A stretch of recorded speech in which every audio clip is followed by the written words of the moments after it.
കഴിഞ്ഞ ദിവസം നമ്മുടെ മുഖ്യമന്ത്രി പിണറായി വിജയൻ ഒരു കാര്യം പറഞ്ഞു.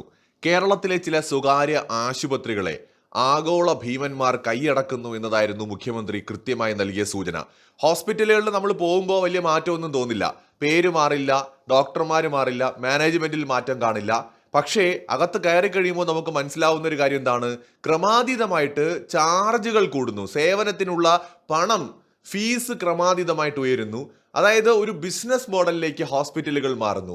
അപ്പൊ ഇതിന്റെ ഉദ്ദേശം ലാഭം ലക്ഷ്യമിട്ടുകൊണ്ടുള്ള വിദേശ കമ്പനികൾ കേരളത്തിലെ ഹോസ്പിറ്റലുകളുടെ ഷെയറുകൾ ഏറ്റെടുക്കുന്നതാണ് എന്ന് മുഖ്യമന്ത്രി പറയുന്നുണ്ടായിരുന്നു. കേരളത്തില് ഡോക്ടർമാരുടെ കൂട്ടായ്മ മെഡിക്കൽ കോളേജിൽ നടന്നൊരു യോഗത്തിനിടെ അവരും ആശങ്ക അറിയിക്കുകയാണ്. അതായത് അമേരിക്കയിലേക്ക് ഉള്ള ചികിത്സാ ചെലവിന്റെ 1/5 അല്ലെങ്കിൽ 10 ഇന്ത്യയിൽ അല്ലെങ്കിൽ കേരളത്തിലുള്ളത്. അതിനെ അട്ടിമറിക്കുന്ന തരത്തിൽ കേരളത്തിലെ ഹോസ്പിറ്റലുകൾ വിദേശ കമ്പനികളും ഇൻഷുറൻസ് കമ്പനികളും നിയന്ത്രിക്കുന്ന ഒരു സ്ഥിതി വരികയാണ് എന്ന ഒരു ആശങ്ക ഡോക്ടർമാരും പറഞ്ഞിരിക്കുന്നു. എന്താണ് ഇതിന്റെ പ്രശ്നമെന്ന് ചോദിച്ചാൽ, ലോകത്തെ ഏറ്റവും വലിയ അസറ്റ് മാനേജ്മെന്റ് കമ്പനിയായിട്ടുള്ള ബ്ലാക്ക് റോക്കിന്റെ സിഇഒ കഴിഞ്ഞ ഏതാനും ദിവസങ്ങൾക്ക് മുമ്പ് പറഞ്ഞത് അടുത്തൊരു 20-25 വർഷം ഇന്ത്യയുടെ കാലഘട്ടമാണ് എന്നാണ്. ലോകത്തെ ഒട്ടുമിക്ക സമ്പന്ന കമ്പനികളും അസറ്റ് മാനേജ്മെന്റ് കമ്പനികൾ, ഇൻവെസ്റ്റ്മെന്റ് കമ്പനികളൊക്കെ ഇന്ന് ഇന്ത്യയെ ലക്ഷ്യമിടുകയാണ്. എന്താണ് കാര്യം? 150 കോടി ജനങ്ങളുണ്ട്, അതിൽ വലിയൊരു വിഭാഗം യുവാക്കളാണ്. ആളുകളുടെ കയ്യിൽ പൈസയുണ്ട്. മിഡിൽ ക്ലാസിന്റെ എണ്ണം കൂടുന്നു, അപ്പർ ക്ലാസിന്റെ എണ്ണം കൂടുന്നു, ദാരിദ്ര്യരേഖയിൽ പെടുന്ന ആളുകളുടെ എണ്ണം കുറയുന്നു. ദരിദ്രരായിട്ടുള്ള ആൾക്കാരുടെ എണ്ണം കുറഞ്ഞിട്ട് ആളുകൾ സമ്പന്നതയിലേക്ക് പതിയെ പതിയെ ഉയർന്നുകൊണ്ടിരിക്കുന്ന ഒരു സമയമാണ്. സോ വിദേശ കമ്പനികൾ, ഞാൻ പ്രത്യേകിച്ച് പേരുകളൊന്നും ഇനി പറയുന്നില്ല, അമേരിക്കയിലും യൂറോപ്പിലും ഒക്കെയുള്ള വിദേശ കമ്പനികൾ ഇന്ത്യയിലുള്ള ആരോഗ്യ മേഖലയിൽ പിടിമുറുക്കാണ്. കാരണം ഇത്രയും മനുഷ്യരുള്ള ഒരു രാജ്യമാണ്. ഏറ്റവും കൂടുതൽ പൈസ ഉണ്ടാക്കാൻ പറ്റുന്ന ബിസിനസ് ഏതാണ്? ഹോസ്പിറ്റൽ ബിസിനസ് ആണ്. കാരണം മനുഷ്യർക്ക് അസുഖം ഒഴിഞ്ഞിട്ട് നേരമില്ല.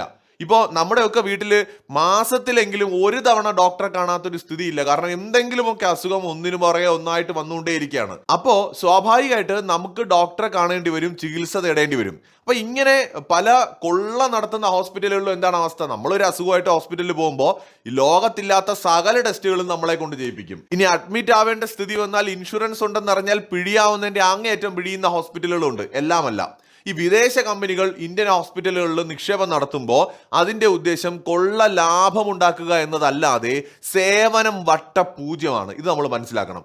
നമ്മൾ ഇന്ത്യക്കാരായിട്ടുള്ള മനുഷ്യർ ശ്രദ്ധിക്കേണ്ട വളരെ പ്രധാനപ്പെട്ട ഒരു മേഖലയാണ് ആരോഗ്യ മേഖല. നോക്കൂ, വിദ്യാഭ്യാസം ഇന്ന് ബിസിനസ്സാണ്. ഹെൽത്ത് എന്ന് പറയുന്ന മേഖലയും ഇന്ന് ബിസിനസ്സാണ്. നമ്മുടെ കേരളത്തിൽ ഏറ്റവും മികച്ച ആരോഗ്യ സംവിധാനങ്ങളുള്ള ഒരു സ്റ്റേറ്റാണ് നമ്മുടേത്. നമ്മുടെ ഗവൺമെന്റ് സേവനങ്ങൾ അടക്കം മികച്ചതാണ്. അതോടൊപ്പം തന്നെ കേരളത്തിന്റെ സാമൂഹിക വ്യവസ്ഥയിൽ നമ്മുടെ മുഖ്യമന്ത്രി പറഞ്ഞതുപോലെ സ്വകാര്യ ഹോസ്പിറ്റലുകളും നല്ലൊരു പങ്ക് വഹിക്കുന്നുണ്ട്. പക്ഷേ ഈ സ്വകാര്യ ഹോസ്പിറ്റലുകളുടെ ഷെയർ ആരും അറിയാതെ ഈ പറഞ്ഞ പോലെ വിദേശ കമ്പനികൾ നേടിക്കഴിഞ്ഞാൽ പിന്നെ അതൊരു പണം ഉണ്ടാക്കുന്ന ഒരു ബിസിനസ് സ്ഥാപനം മാത്രമായിട്ട് മാറും. പൊതുവെ ഇതെല്ലാം ഒരു ബിസിനസ്സാണ്. എത്രയൊക്കെ സേവനം എന്ന് പറഞ്ഞാലും ഇതിൽ ഒരു ബിസിനസ് ഉണ്ട് എന്നത് എല്ലാവർക്കും അറിയാം. പക്ഷേ മലയാളികൾ അല്ലെങ്കിൽ നമ്മുടെ നാട്ടുകാർ നടത്തുമ്പോൾ ഒന്നുമില്ലെങ്കിലും ജനങ്ങളോട് നമ്മളോടൊക്കെ ഒരു കമ്മിറ്റ്മെന്റ് കാണും. എന്നാൽ സായിപ്പ് വിദേശത്തു നിന്ന് വരുന്ന കമ്പനിക്കാരന് ഒറ്റ ലക്ഷ്യമേ ഉള്ളൂ: ഇന്ത്യക്കാരനെ എങ്ങനെയും പിഴിഞ്ഞ് ലാഭം ഉണ്ടാക്കുക. അത്രയേ ഉള്ളൂ. അതിന് അവരെ എന്ത് വേണമെങ്കിലും അതിനകത്ത് കൊണ്ടുവരാൻ ശ്രമിക്കും. അപ്പോൾ നമ്മുടെ ആരോഗ്യ മേഖലയെ അത് കാര്യമായിട്ട് ബാധിക്കും, നമ്മുടെ ജീവിത ചിലവിനെ വർദ്ധിപ്പിക്കും. അപ്പോൾ അതുകൊണ്ട് തന്നെ ഇത് വളരെ സീരിയസ് ആയിട്ടുള്ള ഒരു വിഷയമാണ്. ഇതിനകത്ത് ഇടപെടാൻ കഴിയുന്നതും നമ്മുടെ മുഖ്യമന്ത്രിക്കും അല്ലെങ്കിൽ നമ്മുടെ കേന്ദ്ര ഗവൺമെന്റിനും സംസ്ഥാന ഗവൺമെന്റിനും ഒക്കെ തന്നെയാണ്. ആരോഗ്യ മേഖലയിൽ വരുന്ന ഇത്തരം ഇൻവെസ്റ്റ്മെന്റ്സുകളെ നിരീക്ഷിക്കുകയും ആരോഗ്യ മേഖലയിൽ തോന്നുംപടി ചികിത്സാ ചെലവ് വർദ്ധിപ്പിക്കാനുള്ള നീക്കങ്ങളെ നിയന്ത്രിക്കേണ്ടത് ആവശ്യമാണ്. അതോടൊപ്പം തന്നെ ഹോസ്പിറ്റലുകളുടെ പ്രവർത്തനങ്ങൾ മോണിറ്റർ ചെയ്യേണ്ട ഒരു കാലം വളരെ അതിക്രമിച്ചിരിക്കുകയാണ്. എന്ന് വെച്ചാൽ അനാവശ്യമായിട്ട് മനുഷ്യരുടെ മേല് ഇല്ലാത്ത ഭീതി ഉണ്ടാക്കി പല പല ടെസ്റ്റുകൾ ചെയ്യിപ്പിച്ചും അത് ചെയ്യിപ്പിച്ചും ഇത് ചെയ്യിപ്പിച്ചും ഒക്കെ ലാഭം ഉണ്ടാക്കുന്ന പരിപാടി, ആ പരിപാടിയൊക്കെ നിയന്ത്രിക്കേണ്ട സമയം അതിക്രമിച്ചിരിക്കുകയാണ്. അപ്പൊ അതുകൊണ്ട് നമ്മുടെ നാട്ടിലുള്ള സകല ഹോസ്പിറ്റലുകളെയും അവിടെ നടക്കുന്ന പ്രവർത്തികളെയും കുറെ കൂടെ ശക്തമായിട്ട് ഗവൺമെന്റ് മോണിറ്റർ ചെയ്തില്ല എന്നുണ്ടെങ്കിൽ തീർച്ചയായിട്ടും വിദേശ കമ്പനികൾ നമ്മളൊന്നും അറിയാതെ, മുഖ്യമന്ത്രി പറഞ്ഞ പോലെ ഹോസ്പിറ്റലിന്റെ പേര് മാറില്ല, മാനേജ്മെന്റ് മാറില്ല, അവിടുത്തെ ഡോക്ടർമാർ മാറില്ല, വലിയ മാറ്റം ഒന്നും വരില്ല. പക്ഷേ കളി നടക്കുന്നത് ഹോസ്പിറ്റലിന്റെ മെജോറിറ്റി ഷെയറുമല്ല വിദേശ കമ്പനിയുടെയും കയ്യിലായിരിക്കും. അവൻ പറയുന്ന പോലെ അവിടെ കാര്യം നടക്കൂ. ഇത് നമ്മൾ അറിയത്തുമില്ല. അപ്പൊ അതുകൊണ്ട് ഇത് വളരെ സീരിയസ് ആയിട്ടുള്ള ഒരു പ്രശ്നം തന്നെയാണ്. മറ്റൊരു വീഡിയോയുമായി വീണ്ടും വരാം.